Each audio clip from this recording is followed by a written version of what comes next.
Youth Congress का हल्ला बोल, केंद्रीय कृषि मंत्री के घर के बाहर किया प्रदर्शन, थाली पीटकर कृषि कानूनों का विरोध, सैकड़ों कार्यकर्ताओं को पुलिस ने किया गिरफ्तार।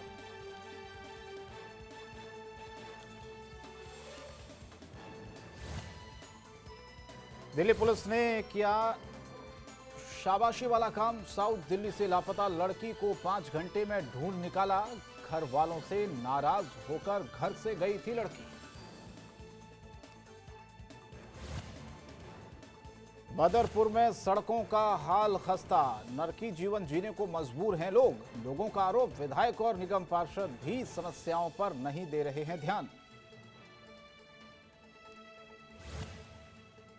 पुलिस ने चोरी करने वाले गिरोह का किया पर्दाफाश, गिरोह के एक शख्स समेत 2 महिला गिरफ्तार, आरोपी के पास से चोरी का सामान बरामद, जांच में जुटी पुलिस।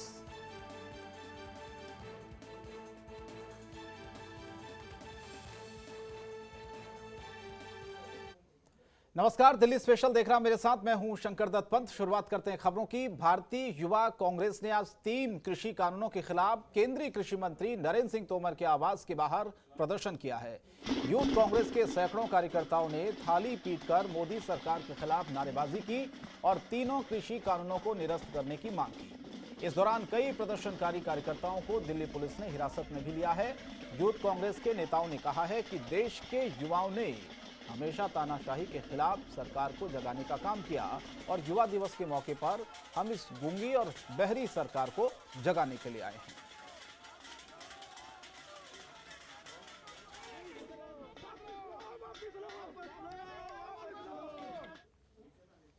और दिल्ली में बच्चों की पाठशाला क्या ठीक तरह से लग रही है और क्या वहां पढ़ाने वाले टीचर स्कूलों की व्यवस्था को लेकर संतुष्ट हैं? यह सवाल इसलिए क्योंकि बच्चों की पढ़ाई अगर ठीक ढंग से हो रही है तो फिर बुराड़ी विधानसभा के कुछ एमसीडी स्कूलों की दीवारों पर सैलरी न देने से संबंधित पोस्टर क्यों चस्पा किए गए हैं? देखिए रिपोर्टिंग।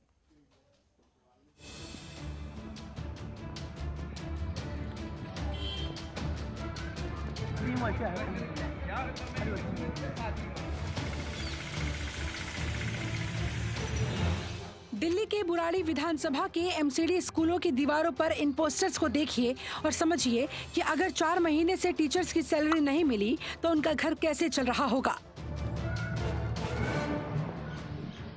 पिछले 4 महीनों से एमसीडी के कुछ स्कूलों की सैलरी रिलीज नहीं हो रही, जिसकी वजह से टीचर्स आर्थिक तंगी से जूझ रहे हैं। चाहे वो नगर निगम के हॉस्पिटल में काम करने वाले डॉक्टर और सफाई कर्मचारी हो या फिर स्कूलों में पढ़ाने वाले अध्यापक या नगर निगम के अधीन आने वाले अन्य विभागों में काम करने वाले कर्मचारी, सभी लोग एमसीडी से परेशान हैं, क्योंकि किसी की भी तनख्वाह पिछले कई महीनों से समय पर नहीं मिल पा रही। नहीं, शिक्षा के पे तो सर बहुत फर्क पड़ेगा। देखिए, जो शिक्षक है वो एक भविष्य निर्माता होता है और जब वो खुद परेशान है, पिछले 5-6 महीने से उनको तनख्वाह एमसीडी नहीं दे रही है तो वो तो परेशान होंगे और शिक्षा पे बहुत बुरा असर पड़ेगा इस चीज़ का।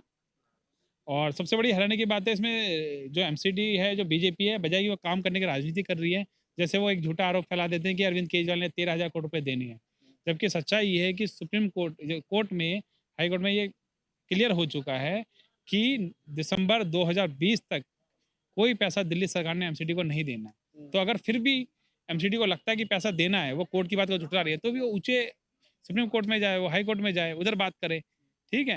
लेकिन कोर्ट में वो उसने कहीं इस बात को कहीं चैलेंज नहीं किया कि दिल्ली सरकार ने आपको 13,000 करोड़ रुपए देने। आपको बता दें कि अध्यापक यदि नगर निगम से तनख्वाह मांगते हैं तो नगर निगम दिल्ली सरकार पर आरोप लगाती है कि दिल्ली सरकार के ऊपर 13,000 करोड़ रुपए बकाया बाकी है, और यदि वो रकम मिल जाती है तभी तनख्वाह दी जा सकती है। और तनख्वाह ही नहीं, रिटायरमेंट का पैसा भी आप लोगों को दिया जाएगा। तो वहीं आम आदमी पार्टी भी मोहल्ला सभा कर नगर निगम पर भ्रष्टाचार के आरोपों को लेकर 2,500 करोड़ रुपए के घोटाले को लोगों को बता रही है। ऐसे में इन दोनों की नोकझोंक में नगर निगम में काम करने वाले कर्मचारी बेवजह पिस रहे हैं।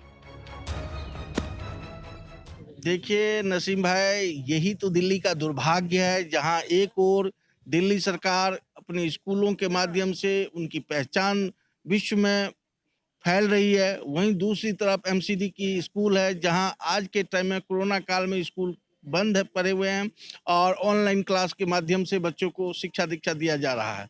अब इस परिस्थिति में, ऐसी परिस्थिति में जब वहां के शिक्षकों को वेतन नहीं दिया जाएगा और स्कूल, तो क्या वो शिक्षक बच्चों को ऑनलाइन क्लास के लिए तैयार होंगे? बल्कि एक सुनने में आया कि एक पैम्पलेट जगह स्कूल में चिपका दिया गया है कि अब स्कूल अगर खुलेंगे, पेपर आ गया है, लेकिन वो लोग सैलरी की मांग को लेकर के एक तरह से विरोध प्रदर्शन कर रहे हैं। उनका सैलरी का भुगतान होना चाहिए। तो हम पूछ रहे हैं कि जनता क्या एमसीडी में पार्षद को इसी उम्मीद से वोट देती है? एक तरफ तो दिल्ली सरकार दिल्ली के सर्वोदय स्कूलों को मॉडल बना रही है, वहीं नगर निगम स्कूलों की बात की जाए तो यहाँ अब कोरोना काल में नगर निगम के स्कूलों के अध्यापकों की पिछले 4 महीने से तनख्वाह न मिलने से अध्यापकों पर भारी संकट आ चुका है। ऐसे में अगर उनकी सैलरी वक्त पर नहीं दी गई तो आने वाली परीक्षाओं में ऑनलाइन क्लासेस लेने वाले बच्चों को भी परेशानियों का सामना करना पड़ सकता है।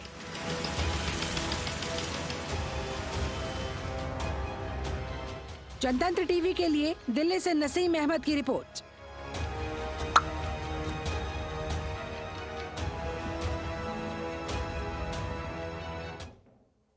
और यूं तो सरकार ने रेहड़ी पटरी और छोटी दुकान चलाने वालों के लिए खास योजना को मंजूरी दी है, जिसके तहत उन्हें कामकाज में मदद के लिए 10,000 रुपए तक का कर्ज दिया जाता है।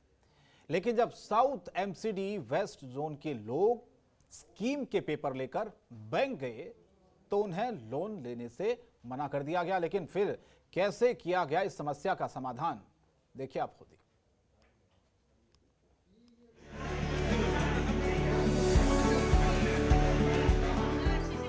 रेहड़ी पटरी का व्यवसाय करने वाले लाखों लोगों को 10-10 हजार की मदद देने की स्कीम की शुरुआत हुई और ऐसे ही योजना राजधानी दिल्ली के अलग अलग इलाकों में भी शुरू की गई ताकि पीएम मोदी के आत्मनिर्भर भारत के सपने को साकार किया जा सके। लेकिन साउथ एमसीडी वेस्ट जोन के तहत लोग जब स्कीम के पेपर लेकर बैंक गए तो वहां कई लोगों को बैंक ने पैसा देने से मना कर दिया।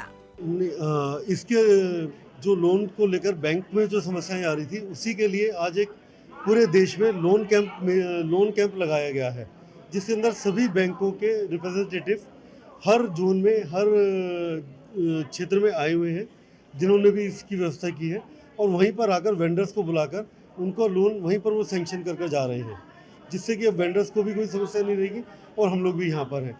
तो बैंक भी यहाँ पर समझकर जो काम सही तरीके से हो सकता है वो करवा रहे हैं। हालांकि इस समस्या को लेकर टैगोर गार्डन इलाके में एक कैंप लगाया गया, जहां काफी संख्या में स्वनिधि योजना का लाभ उठाने वाले लोगों के साथ उन तमाम बैंक के अधिकारियों को वहां पर बुलाया गया जिन्हें इन लोगों को लोन देने थे और फिर इन सभी लोगों को मौके पर ही लोन सैंक्शन कर दिया गया। इससे लोगों को काफी सुविधाएं हुई और उन्हें बार बार बैंक के चक्कर भी नहीं लगाने पड़े। और वो जिन के बैंक के अकाउंट्स के नंबर हैं उनके पास अपने अपने बैंक के ब्रांच के पास जा रहे हैं और उनको लोन जो 10,000 रुपया मिलना है उसके लिए बहुत लंबी लाइन जो लगी हुई है, उसके लिए आज पूरा इंतज़ाम जो है DC west zone and AC west zone के मार्फत हुआ है और काफ़ी अच्छा जा रहा है। काफ़ी लोग उत्साहित हैं और उनको ये भी कहा गया है कि अगर आप टाइम पर इसके लोन की पेमेंट करेंगे तो आप इससे भी ज़्यादा बड़ा वाला लोन भी 10,000 से ज़्यादा वाला भी लोन आपको मिलेगा। इसलिए आप ध्यान रखिए कि इसको आपने वापस करना है और टाइम पर वापस करिए। हालांकि एमसीडी अधिकारियों का कहना है कि लोगों की शिकायतों के बाद इस तरह की पहल की गई और फिर लोगों को कोई असुविधा न हो, इसीलिए इन बैंक के अधिकारियों की तरफ से ये पहल हुई। इस पहल की लोगों ने सराहना भी की। लोगों का कहना है कि कोरोना वायरस के वक्त उनका रोजगार चौपट हो गया। ऐसे में भले ही छोटी मदद लग रही हो, लेकिन उससे उनका पेट तो पल ही जाएगा। हाँ, ये लोन वितरण जो एमसीडी द्वारा जो लोन वितरण जो कैंप लगाया है, ये एक सराहनीय है। एक गरीब को एक मिल सकता है, एक आस है हमें आगे इससे लाभ मिल सकता है।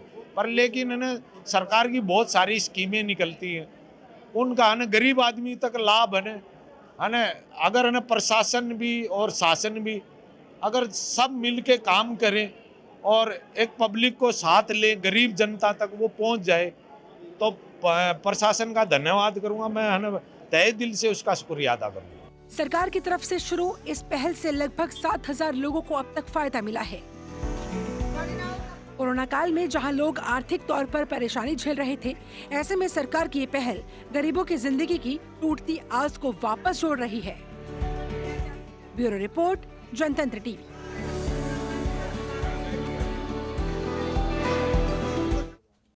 खबरों के निष्पक्ष विश्लेषण के लिए सब्सक्राइब करें Jantantra TV and press the bell icon. Never miss any update.